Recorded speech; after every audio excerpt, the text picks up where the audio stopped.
I love every bang and bruise and chip and scratch on it because I know that they all tell a story.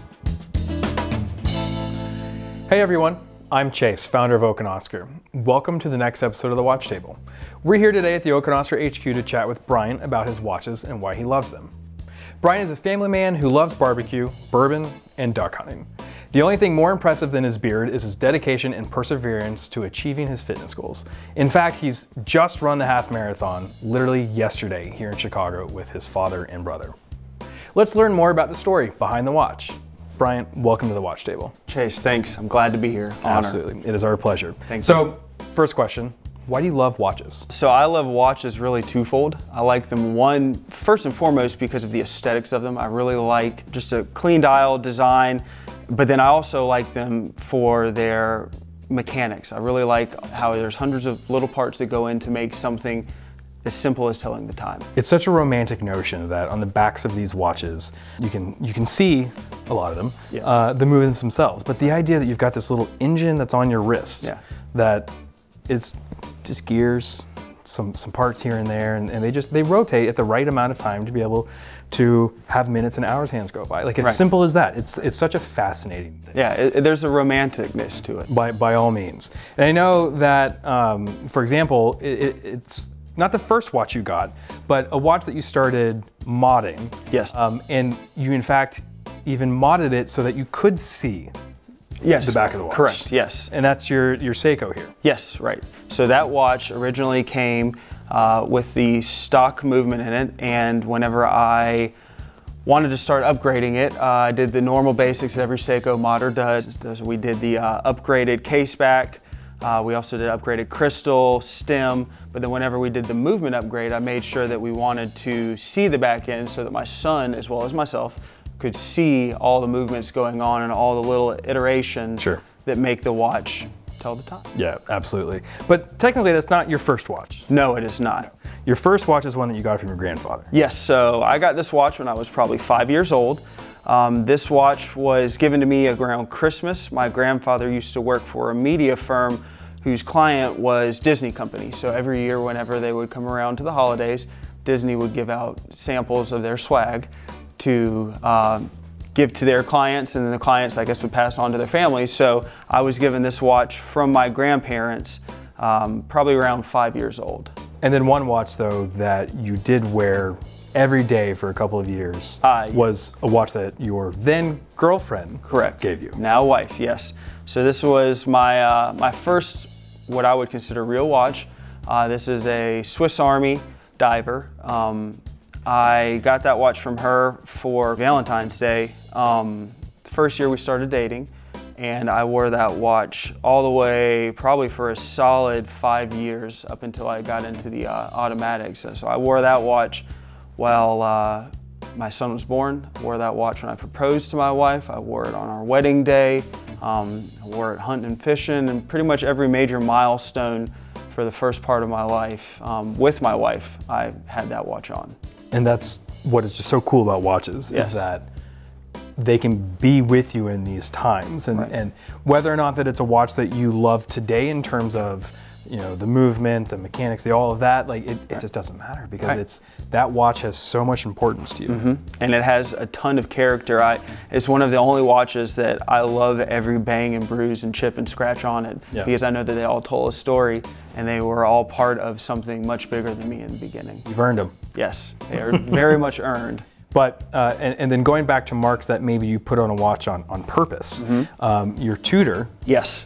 That one has an engraving in the back. Yes. For another family reason. Yes. But, so tell us more about that. Sure. So this watch I got for my son. I was way big into Seikos, and I still do love Seikos, but I wanted something that when he got a little bit older, I'd be able to pass along to him to signify his growing up in the world and being able to need a watch of a little bit higher caliber. So I saved up, purchased that watch from one of my friends, and got it engraved on the back, "Don't stop, don't give up." It's a constant reminder just to always continue to press forward in life. Don't let things slow you down.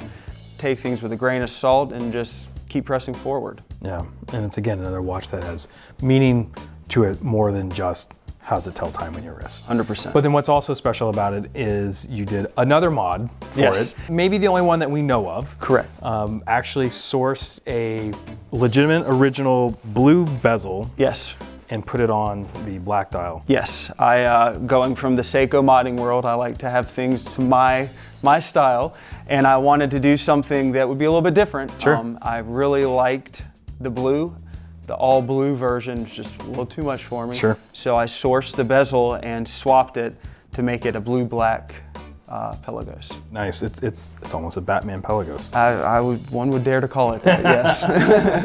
But then I think the Tudor, maybe even watch that has the best story of how you got it, which I think also could be proof as to why we're friends and why you're an Okanosker owner. Yes. Is your Black Bay bronze. Yes. And I know that you got the story cleared by the AD that you can tell them about it. Yes, I made sure that I got clearance before telling the story.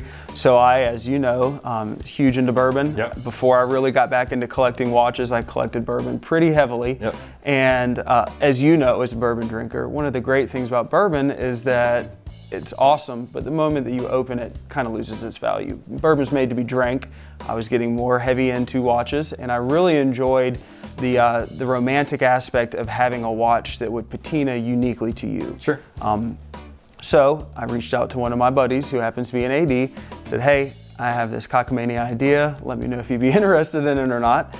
I have a lot of harder to get, often not able to get bourbon.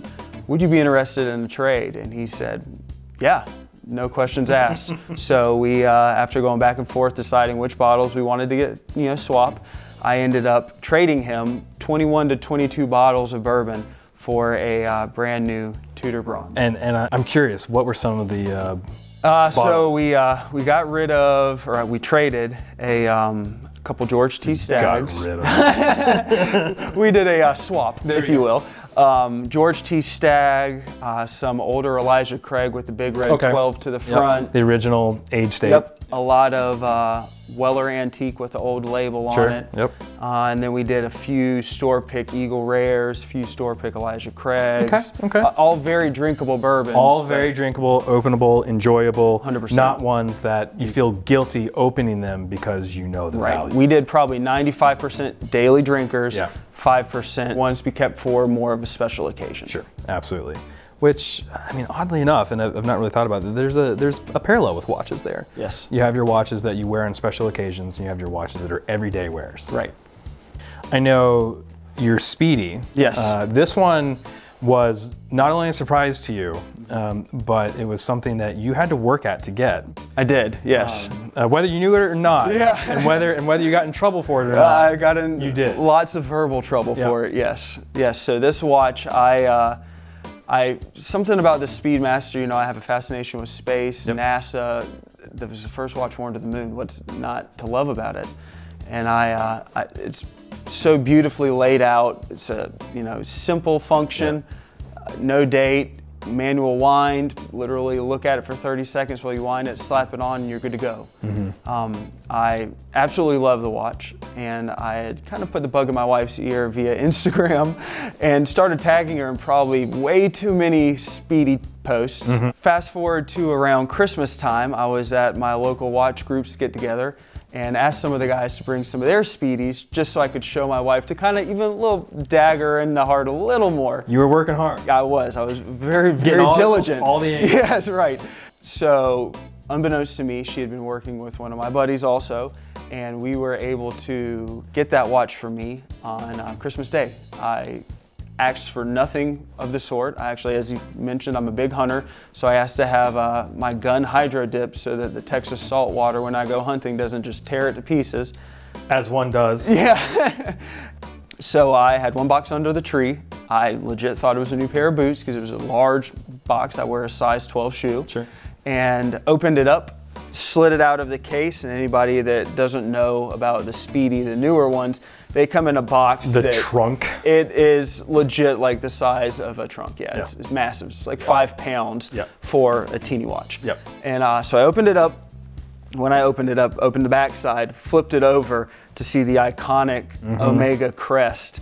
And a lot of expletives later, And I think it finally sunk in that I actually was able to finally own a Speedy. That's awesome. Yeah. I think what I also really love about that story is the fact that you got some support, if you will, from the Carolina Watch Club. Yes, 100%. Which over the past couple of years or so, I've found just to be such a good group of guys. Yes, they really and I love the fact that your wife reached out to them. Yeah. And I'm sure they were geeking out on the ideas like, haha, we're gonna help give this amazing surprise to Bryant, and it's gonna be part of the story. Yes. And like, I love that about your collection, the watches in general, about how there's stories behind them. Right.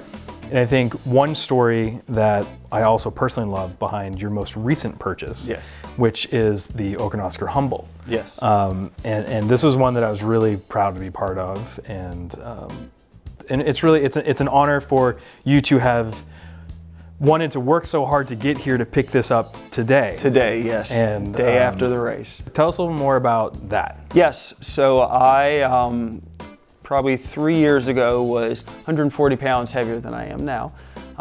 Decided that it was time that I needed to stop sitting on the sidelines with my son, father yourself, you understand, and wanted to get out there and start, living life a little bit better. So I started working out, started eating a little bit better.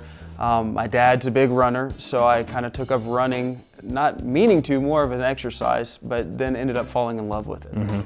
Did a 10K back in April in Charleston, South Carolina. And it was more of a hassle dealing with the people that I had to dodge as I was trying to run my race than it actually was the mileage. So I reached out to my dad, and it's funny, we mentioned this yesterday. He said, you remember what you said to me whenever you called me after that race? And I said, no. He said, you're gonna wanna do a half. When's it gonna be? And I said, there's no way I'm gonna be able to do that. So fast forward a couple weeks, I'm very results and goal driven. If I need to have something to be working towards, I called my dad up, said, hey, he's a marathoner himself, a little bit older now in age, but that's okay. Do you think you still have a half marathon in you? And he said, yeah, I think so. So I ended up coming up to Chicago and brought my brother with me, who had never done a half marathon either. And yesterday ended up completing 13.1 miles. So to commemorate the run, all of my hard work, dedication, I ended up thinking there was nothing better than a Humboldt to mark the occasion. Yeah, and I think that's phenomenal that you have that dedication and that you can sit there and frankly know that I've been sitting on this watch for you for like a month or two. Yes. And I'm like, dude, I can just ship it to you. Yeah. You're like, no, we're good. No, I wanted to be here to pick it up. So I think that's awesome. I think that's cool, and congrats to you as well. Thank you, I appreciate it. I think that it's a cool story. I really appreciate that. Yeah. Well, I think with that, we're gonna move to the rapid fire questions. Okay. Are you ready? I think so. Okay. If you could live in any city in the world, where would it be? City in the world, I really like where I am, so I'd say Lexington, South Carolina. Okay. If you could have any superpower? Superhuman strength. Strength. Okay. I'd like to be able to run a little bit faster and lift heavier things. Okay. What about your favorite complication? Favorite complication for me, I would say, is still a chronograph. Something about all those cogs syncing together to not only tell the time, but keep time at the same time. It's very fascinating. All right. Now, as a bearded man, this next question is it's important. Okay. Who'd win in a fight, ZZ Top or the two brothers from Duck Dynasty? Ooh, good question. I would have to say probably ZZ Top. I think that just because they're a little bit older, they've probably been through a little bit more in life than the Duck Dynasty guys have. Yeah, definitely ZZ Top. Okay. And then last question, how many spring bars are in the bottle? Ooh, good question. So I'm going to pull an audible on this one, and actually my wife was born in March 16th.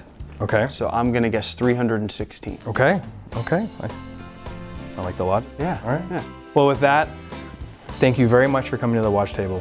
Cheers. Thank you.